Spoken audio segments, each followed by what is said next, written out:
Welcome to Family History Mysteries, a podcast that tells the stories uncovered through family history research, the unexpected stories of everyday people.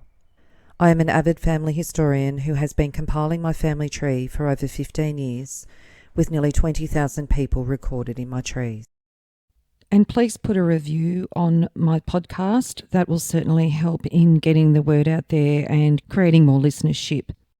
Episode 157, The Viscount Canterbury Nugget. The Viscount Canterbury Nugget was unearthed at Berlin, which is now known as Rheola, in John's Paddock in central Victoria on the 31st of May 1870. It weighed 34.6 kilograms and it was named after the then Governor of Victoria.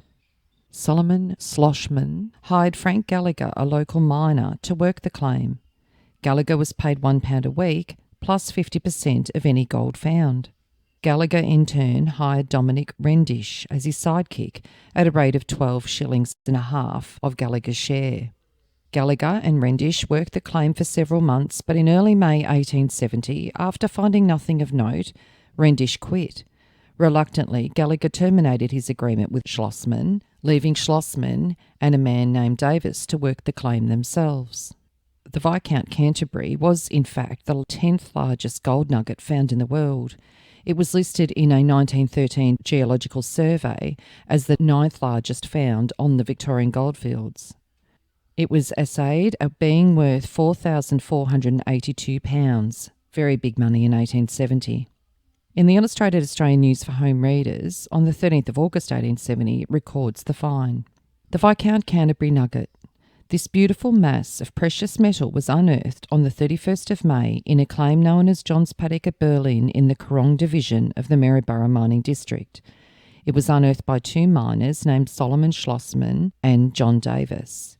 It was found at a depth of 15 feet from the surface in an upright position, one end resting on bedrock and the other protruding into the headings above the wash dirt. Where it was found towards the end of the headings above the wash dirt, it was only 3 or 4 inches in thickness and lying directly on the bottom, or bedrock, which was composed of soft granite. Quartz and ironstone boulders were found in the neighbourhood of the nugget, some of them as large as the previous lump itself, but strange to say, the colour was not to be found in the wash dirt surrounding it. It was not much water-worn, the surface was unusually irregular, cavities and hollows were numerous. It was partially filled with clay containing much fine gold and very little quartz. One end of the nugget had distinct impressions of crystals, apparently quartz, and this is more likely as claims on the higher ground are found to contain numerous large crystals of quartz. The nugget was found on the eastern slopes of a hill along the top of a ridge of which a quartz reef is cropped out. The gross weight was 93 pounds and 5 ounces. The weight of pure gold was 1,105 ounces and its purity 23.3 carats. And there was an article talking about all of the gold finds back in the mid to late 1800s in 1912, and it says it's remarkable that some very heavy nuggets were found not resting on bedrock, but sometimes several feet above it in the gravel. Such is the case with the Viscount Canterbury Nugget found at Rheola, as the famous Berlin Rush is now named. On this field, the gold was so coarse that washing the gravel was not resorted to. The top material, drift, gravel and clay, was stripped for 10 to 12 feet to the wash dirt, and this latter was turned over with a long-handled shovel and thrown back. If there was any gold present, it was either seen in the gravel or felt on the shovel. And the two men were at work in the claim at John's Paddock when a blow of the pick revealed what was underneath. So on the 31st of May 1870, when they uncovered this nugget, they had 2 Chinese labourers helping them, and they told no one initially of their amazing discovery. Family legend is that Harriet, Solomon's wife, slept with the nugget under her pillow until the men deposited it at the Bank of New South Wales at Inglewood, Victoria on the 2nd of June. Schlossman and Davis received an advance from the bank of £4 1 shilling per ounce, which amounted to £4,543 1 shilling and a 9pence. The gold, when it was smelted, resulted in a loss of 40 ounces, so the men had to refund the bank £60 6 shillings and a 2pence. Davis and Schlossman split their share 50-50. In the Melbourne Australiasian on the 12th of November 1870, there's an article titled The Courts. The Equity Court was engaged on Tuesday in taking evidence in the suit of Redditch versus Schlossman and others, which in relation to the ownership of the Viscount Canterbury Nugget that was found a few months ago at Berlin. According to the case made for the plaintiff, he and 3 defendants, Schlossman, Davis and Frank Gallagher, agreed to work a claim on private property, Gallagher and the plaintiff doing the actual mining and the others providing funds. The gold obtained up to the 21st of March was equally divided between the 4. On the 31st of May, Schlossman and Davis went to the claim and commenced working and soon discovered a 94-pound nugget worth £4,800. The discovery of the nugget was kept secret from the plaintiff, who only learnt of it some days afterwards from the defendant's wife. The defendants, however, refused to give him any share in it. The case for the defence is that the claim belonged to Schlossman and Davis, who employed Gallagher to work it, and he too to get half the receipts. Gallagher took the plaintiff as sub-partner, but as between the other defendants, the plaintiff had no interest whatsoever. It was alleged that as no gold had been found for some time, Gallagher gave up the job to work the claim on his own, and Schlossman and Davis were obliged to mine themselves. They denied having worked secretly and said that the plaintiff was well aware of what they were doing. They kept the discovery of the nugget secret till they'd removed it to Inglewood, as there was no bank at Berlin, but the plaintiff had been informed as early as other people of the discovery. Rendish sued Schlossman, Davis and Gallagher for a quarter share, but in his deposition to the court, Frank Gallagher affirmed that he had relinquished any claim to further fines in claim number 163 on the 2nd of May 1870, and that any claim Rendish attested to being owed was dependent upon his own and so null and void, and the case was dismissed. So who were the men that were the finders of the nugget? Solomon Schlossman was born at Yaroslav in 1822 to Aaron and Pearl Schlossman. At the time of his birth, Yaroslav was under Austrian rule until Poland regained independence in 1918. Today, the town he was born in is called Yaroslav. Solomon was Jewish. In 1840, Solomon made his way to the United Kingdom, and in around 1843, he married Esther Harriet Gerson in London, known as Harriet. In 1861, Solomon and his family were living at Bethnal Green under the surname Schlossman. In the census, Solomon and Esther are 39 years old, and they have 2 children, Caroline, 15, and Polly, who was 7, whose birth name was Pauline. Also listed being in the house that evening was Rachel Moses, who was Harriet's sister, aged 33, and Frederick Moses and Philip Falkenstein, both 28, listed as visitors. Sometime between 1861 and 1867, the family migrated to Australia. There's no definitive shipping record to verify exactly what year. We know it's by 1867 because in 1867 Solomon's daughter Caroline married John David Davis in Melbourne. Curiously, their marriage certificate gives Caroline's maiden name as Epstein. So back to Solomon. His family and Caroline's new husband and family found their way from Melbourne into country Victoria. In 1870, John and Solomon were hawking wares together through the Victorian goldfields, and the men decided to try their hand at mining. In January 1870, Harriet Schlossman purchased for £2 a mining right for claim number 163, lot 12, Lower Paddock on the Berlin goldfield near Rheola, Victoria, on behalf of her husband, Solomon Schlossman, and son-in-law John Davis. Schlossman and Davis also ran a public house on the goldfields. On the 7th of July 1870, says a fortunate miner, Mr. Schlossman, the lucky finder of the Viscount Canterbury Nugget of 93-pound weight at Berlin, had another slice of luck, says Inglewood Journal, in the shape of a 17-ounce nugget that he got from another claim situated 50 yards from the one where he found his large nugget. Solomon and his family settled in Sandhurst, which is now known as Bendigo, and ran several pubs in Bendigo. He invested in more mining ventures, but in 1879 he was declared bankrupt. On the 19th of December 1878 in the Melbourne Argus, it says, new insolvent, Solomon Schlossman of McIver Street, Sandhurst, publican, causes of insolvency, losses in business, sickness of family and bad debts, liabilities £265 and assets £40, deficiency £225. In 1879, Solomon was actually listed as the publican of the Royal Hotel in Balranald in Western New South Wales, and in 1884 is listed in the Sands Directory as residing at the Harp of Erin in Bellevue Street. In 1886, he's the registered publican of the Union Inn in Newtown. And at this time, John and Caroline joined the family up in Sydney in New South Wales. In the Australian Town and Country Journal on the 27th of March 1886, it says, on the mantelpiece in a small parlour of the Union Inn, Newtown Road, is placed under a glass shade a model of a nugget. The landlord of the hotel, Mr. Solomon Schlossman, and his mate, Mr. Davis, dragged out of the unappreciative earth a piece of gold nearly as possible the shape of the model. The nearest approach we can make to describing its shape is a blucher boot for the 13-inch gouty foot, only that a gouty foot has no instep, and this has. But there's no accounting for pride, golden pride. Looked at another way, it has a strange resemblance to the skull of a horse, but we don't like to give this prince so low a comparison. The official report of the time had these particulars which we can verify. The mining on Berlin, not far from Inglewood, can scarcely be called mining. A Cockney or an Aborigine might there have just as good a chance of success as a skillful miner. No alluvial lead or quartz lode can be traced, as in ordinary mining country. There is no fine gold, it's nuggets or nothing. The claims are marked off in paddocks of square feet, and you work them through just as you would trench for vines. On the 31st of May 1870, Mr. Schlossman and his mate Davis had various successes and failures and got their shaft down to 15 foot. A stroke of the pick turned up more yellow, and another stroke or two topped over a piece of solid gold about half the weight of a large bag of flour, close on 100 pounds. We have the bank's assay and report, which showed that the piece turned out 1,105 ounces of pure gold.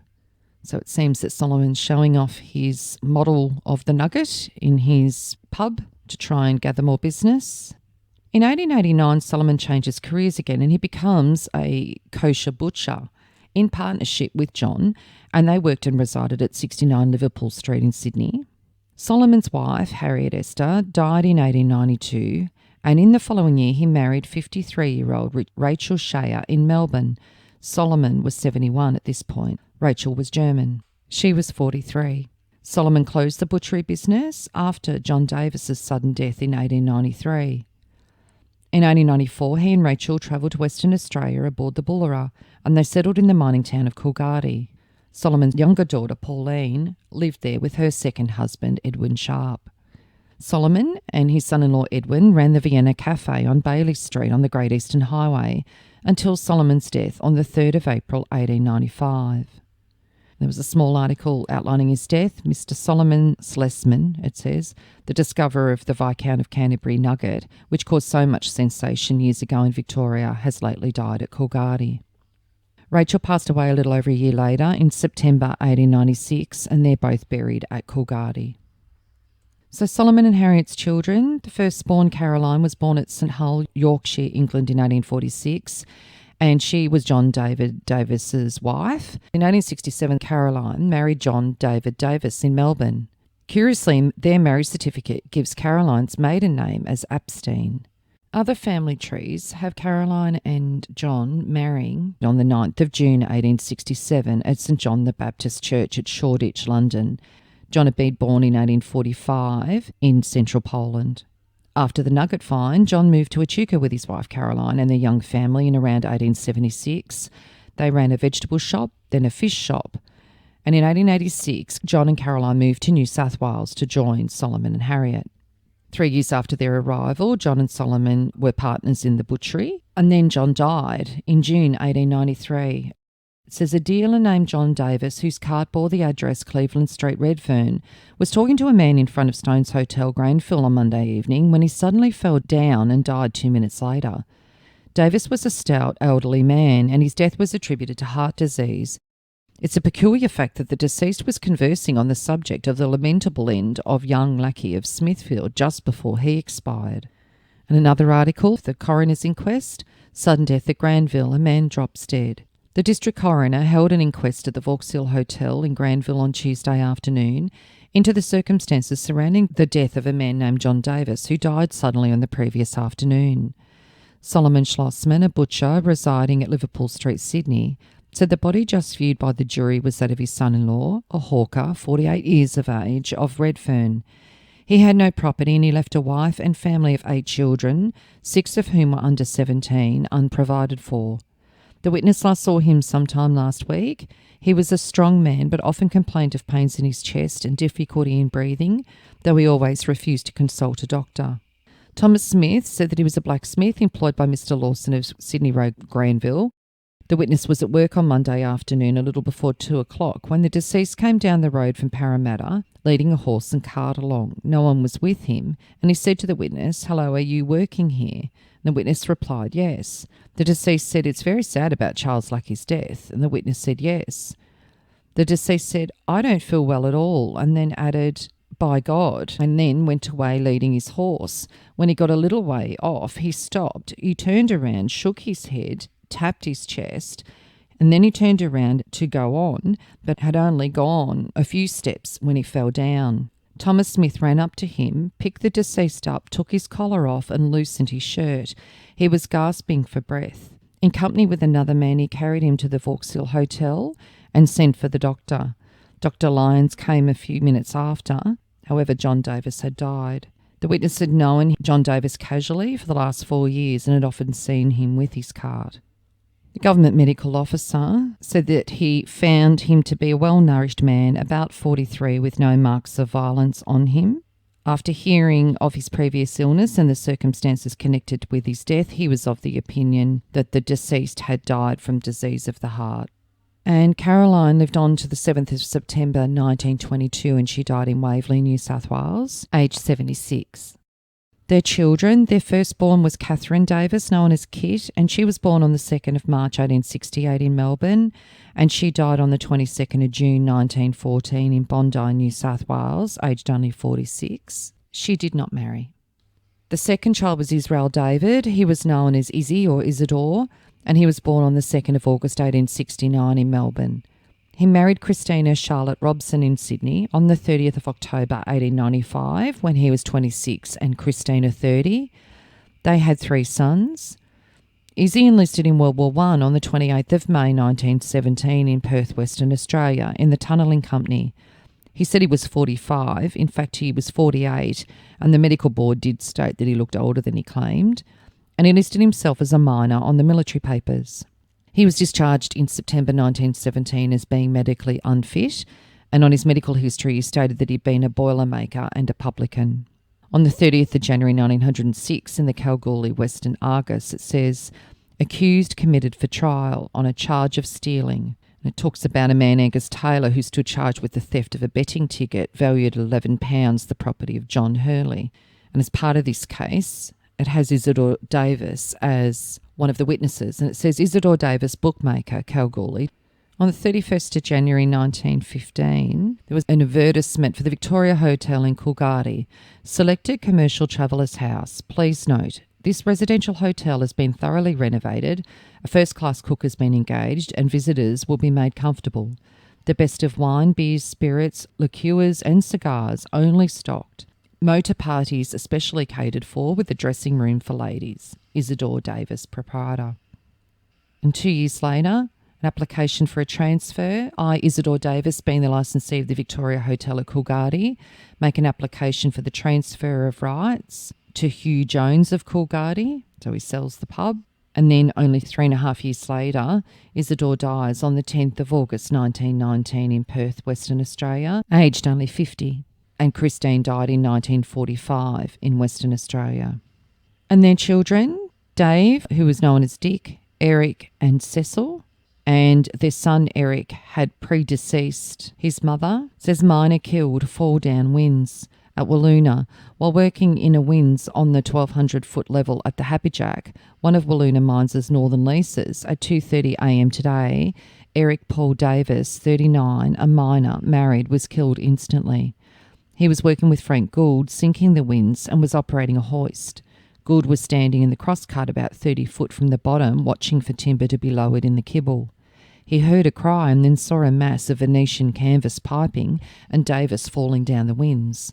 Others working nearby were called, and going to the bottom of the winds, they found Davis lying on top of a venturi casing. He had fallen 160 feet into the water, about 2 foot deep. Davis was a returned soldier who lived with his wife and 2 children at Wiluna, and he'd been employed at the Wiluna mines for several years. And his children, he'd married back in 1923, and Eric had 2 children aged 16 and 14 at the time of his death. And they had a post-mortem examination. It was disclosed that he had a fractured skull, a lacerated brain, which caused his death, a fractured elbow and abrasions. And he also discovered a thickening of a valve around the heart. So the finding was accidental death, with the blame not being attached to anyone. The third child of Carolyn and John Davis was Moses, who was born on the 19th of December 1873 in Bendigo and died on the 17th of March 1874. It's only 4 months old. The fourth child was Annie Davis, known as Nance. She was born on the 27th of November 1877 in Echuca and died on the 5th of September 1953 in Bondi, New South Wales, aged 75. She did not marry. Rose Davis was born on the 20th of May 1879 in Echuca.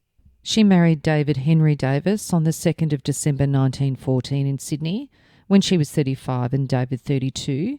They had 3 children. And in 1934, she wrote a letter into the Sydney Sun and said the men in the photo were the late Solomon Schlossman Kneeling, grandfather of Ploughman Street, Bondi, and her father with the Viscount Canterbury Nugget. Mrs. Davis said that her father's red sash for many years was cared for by the family and on special occasions was worn by her eldest brother. Rose died on the 28th of January 1944 in Sydney, aged 64. Aaron Davis, nicknamed Fairy, was born on the 17th of September 1881 in Echuca and died on the 17th of November 1946 in Sydney, aged 65, and it seems that he did not marry. Mark Davis was born on the 10th of April 1883 in Echuca. He enlisted in World War I on March the 1st, 1916 and embarked on the Wiltshire from Sydney in February 1917 and obtained the rank of lieutenant. He fought in France and returned in July 1918 with a knee injury. He married Esther Kaufman in Sydney on the 22nd of March 1922 and they had 2 sons. Mark died on the 15th of April 1951 in Sydney at the age of 68, and it says that he was late of 108 Murrayveri Road in North Bondi and loving husband of Esther and loving father of Errol and Lyle. The 8th child was Arthur Isaac Davis, and he was born on the 23rd of July 1885 in Sydney.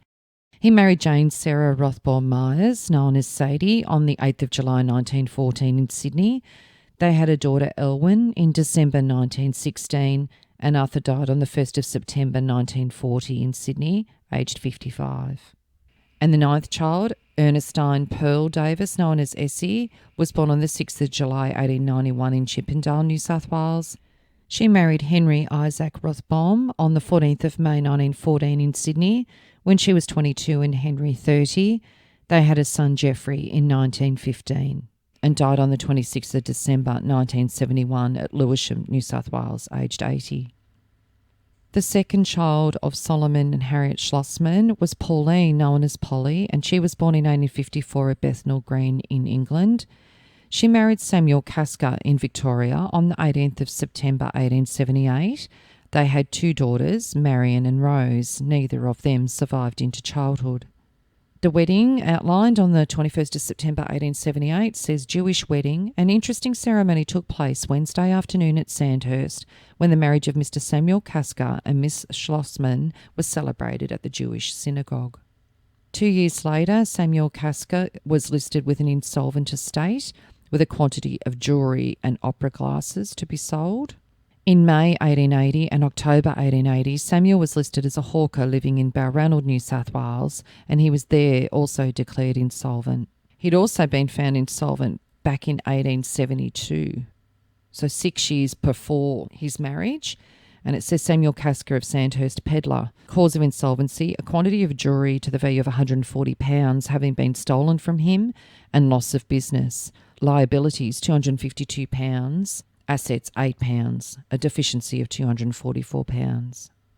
At the time of this notice, he actually had gone to Sydney to live. And then by 1877, just before his marriage, it states insolvent court, certificate of discharge to Samuel Casca of Sandhurst, hawker.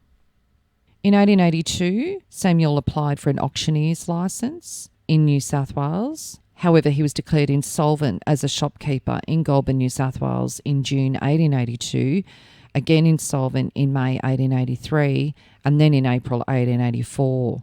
On the 30th of March 1882, it says insolvent Samuel Casca of Goulburn, storekeeper, liabilities £488 and assets £27.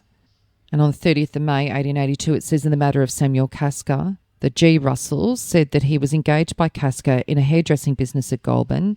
The witness kept a kind of rough memorandum account book of the business. The witness generally made the entries week by week and would swear that the account book produced was not made up since the insolvency. The hairdressing business had been kept on by the witness for himself since the insolvency. A Miss Moses had a bill of sale over the shop, which is Harriet Solomon's sister, and the witness paid her £2.17 and 6 per week. Casca's name was painted out, and after a lapse of some weeks, the name of Miss Rachel Moses was substituted. Shortly before the insolvency, the witness valued the stock at £150 and the furniture at £50. And on the 24th of June 1882, in the Goulburn Evening Penny Post, New Tobacco's Choice Cigars, Professor Russell, having purchased for cash the entire interest of Samuel Casca and Rachel Moses in the premises now occupied by him, has during a recent visit to Sydney purchased for cash to the amount of £200 the choicest lines of tobaccos and cigars procurable. The whole of the stock is entirely new and selected by himself with the greatest care. Hundreds of varieties of pipes. On the 19th of June 1884, Samuel Casca of Goulburn, storekeeper, insolvent. This was a renewed application for the certificate upon which the former and present reports were submitted. The insolvent had liberty to file an affidavit offering explanation of contradictions in former evidence in which he had sworn that he'd never been insolvent either here or in Victoria.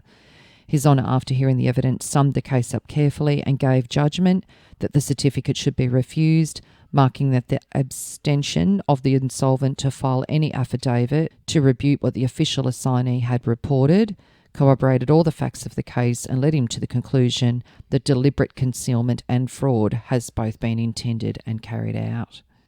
Samuel died on the 28th of August 1888 in Queensland at Toowong.